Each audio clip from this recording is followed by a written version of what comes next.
How about here? Or this?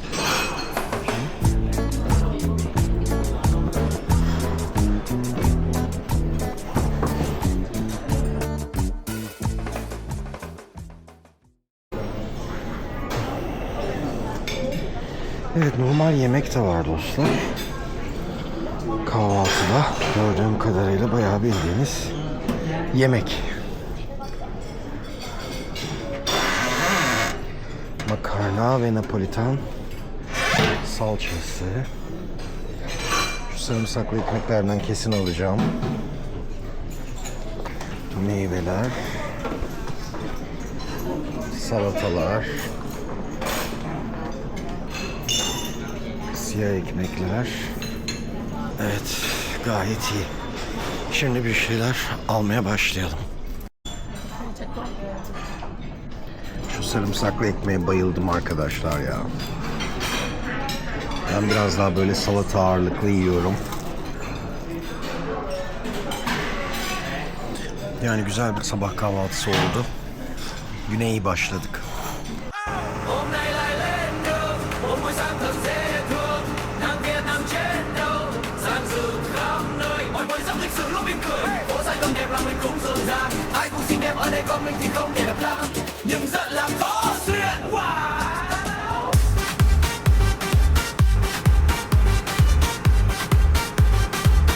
Arkadaşlar bana çok ilginç geliyor bu tekneler. Mekong Delta'nın tekneleri böyle fazlasıyla bakın enlemesine.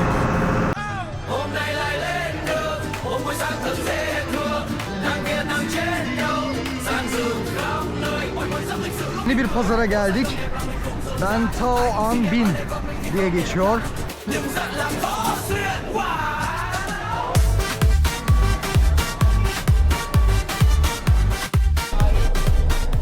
Size sıcağı anlatamam dostlar. Yani sıcağı size anlatamam. Hello. Hello. Lin Hoa Bo Tap. It is 1930, starting 1930s, right? Bütün bölge aslında 1930'larda yapılmaya başlanmış. Bu Satran denilen, inşallah doğru söyleyebiliyorumdur, Satran denilen yapı 1930'larda yapılmaya başlanmış. Vietnam'ın güneyinde kültürel antropoloji ve dini mimari açısından en zengin laboratuvarlardan biri. Akademik literatürde Sang Tran adı Kemer dilindeki Srok Plank, gümüş deposu veya hazine yeri kelimesinden geliyor. Yani bu bölgede arkadaşlar kemerler çok fazla. Ejderhamız burada. Olmazsa olmaz. Kemerler kimler? Kamboçyalılar.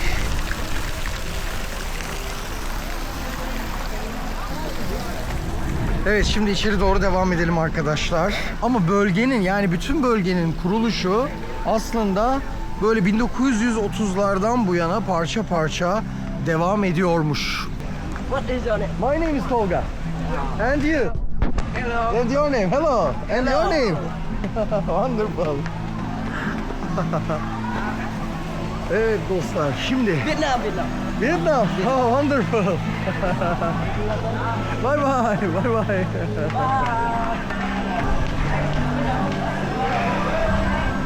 Bakın, ayakkabılarınızı çıkartıyorsunuz ve içeri öyle giriyorsunuz.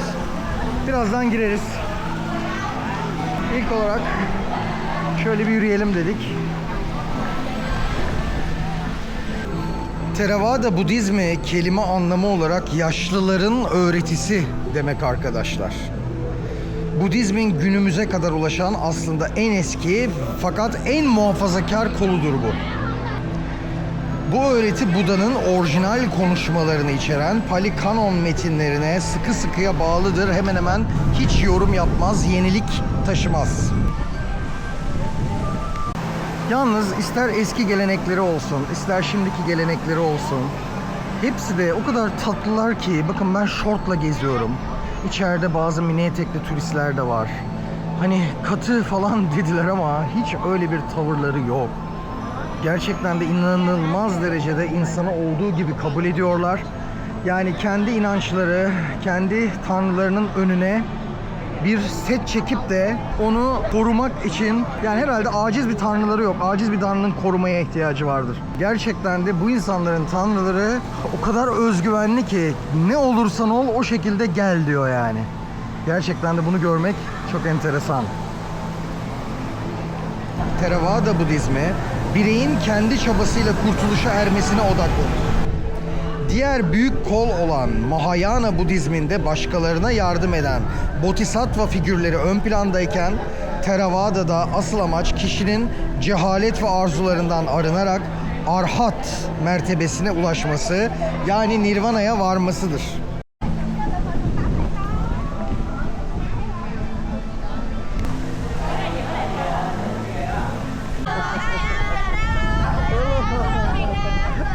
Thank you.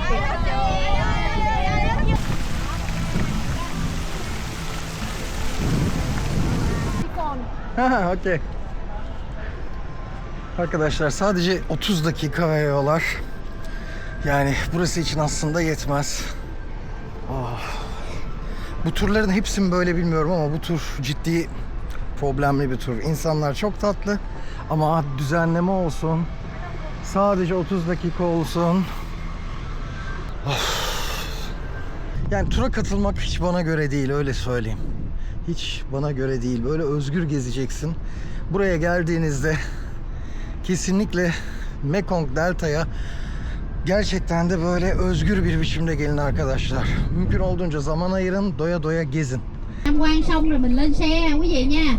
Mình sẽ đi điện Her gió an nè, bu rồi cái chùa sesle, her Sim an Cán nè. bu sesle sürekli Cũng ama gần her điện an gió luôn. abartmıyorum. Rồi Her qua an bu cái sesle chỗ đền yolculuk yapabilir của nhạc sĩ misiniz? Châu Văn Lòng. Cho nên mình sẽ đi Sevgi. We will go 60 kilometer. 60 kilometre. 60 kilometre. 60 kilometre bu sesle gideceğiz arkadaşlar. Bakliu.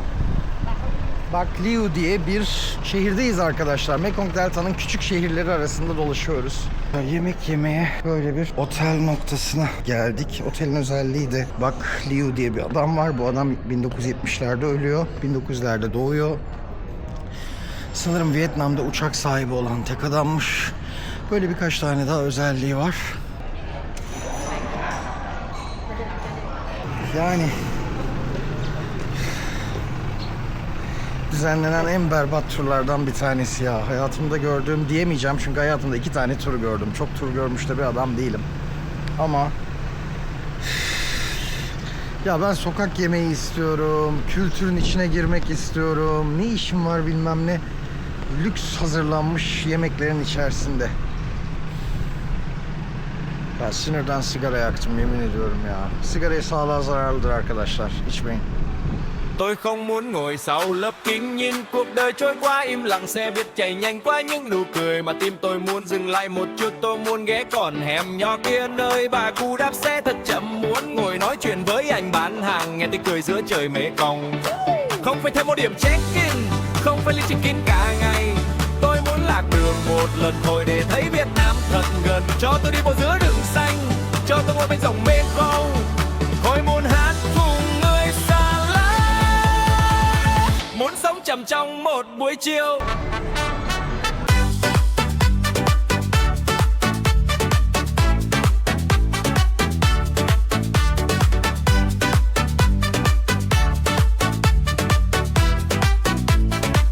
Việt Nam đẹp hơn qua ánh mắt, không phải chỉ qua ô cửa xe. Tôi muốn tự do như cơn gió, không muốn chỉ tham quan rồi về. 2 phút thôi, hướng dẫn viên nói, nhưng tim tôi muốn ở đây luôn. Ngoài kia tiếng cười và quán nhỏ, còn tôi mắc kẹt trên chuyến xe buồn. Cho tôi một ngày không bản đồ, không đồng hồ, không tiếng còi xe, chỉ có con người và câu chuyện và một Việt Nam rất thật rất đẹp. Evet, yine bir geri dönelim bakalım masalara. Arkadaşlar tur işte bu bölgeye isim veren şahsın, zengin şahsın eşyalarını sanırım gösteren bir müze var burada. Böyle küçük bir müze. Oraya geçti. Ben size burada kafe, orijinal bir Vietnam kahvesi içiyorum. Thank you very much. Thank you. Yes, okay. After that can I? Thank you. Mekong Delta'da, bu bölgede Vietnam ekonomisi için çok önemli bir nokta var. Kısaca birazcık bundan bahsedelim. rüzgar santrali şehir merkezine yaklaşık 20 kilometre uzakta. İnşaatına 2010 yılından itibaren başlanmıştı arkadaşlar. Yaklaşık 12 sene içerisinde bitirildi ve şu anda 400 milyon kilowatt saatlik bir enerji depoluyor Vietnam elektriği için. Rüzgar enerjisine yavaş yavaş geçiyor ve bu nedenle en son savaş sırasında, yani İran'a saldırı, İsrail devletinin İran'a saldırması ki korkunç bir olay. Yani maalesef İsrail devletine artık diyecek bir laf yok, dünya kapitalizmi. Diyecek bir laf yok. Neyse, konumuza dönelim. Oraya hiç konuyu dağıtmayalım. Özellikle bu son savaş sürecinde Vietnam hükümeti petrol krizini öngördü ve aynen şöyle bir açıklama yaptı. 2026 yılı boyunca benzinde ve doğalgazda hiçbir zam yapılmayacak diye bir açıklama yaptı. Bizzat ben birkaç tane haberlerini takip ediyorum. Bu haberlerde bunu gördüm. Bunun en büyük nedenlerinden bir tanesi tam olarak bu. Görece bağımsızlaştırmaya çalışıyor enerjisini ve bu nedenle de çeşitli noktalara bu şekilde rüzgar santralleri yapıyorlar bir süredir. Bölgede toplam 62 adet rüzgar türbünü bulunuyor. Her bir türbün kulesi yaklaşık 80 metre yüksekliğinde. Denizin ortasında uzun beton yollarla birbirlerine bağlanmışlar. 320 milyon kilowatt saat ile 400 milyon kilowatt saat arasında geniş bir elektrik üretme kapasitelerine sahipler. Is there Turkish? Sorry? There is in Turkey. I think yes, in Turkey we have, but unfortunately our energy politic is not like you.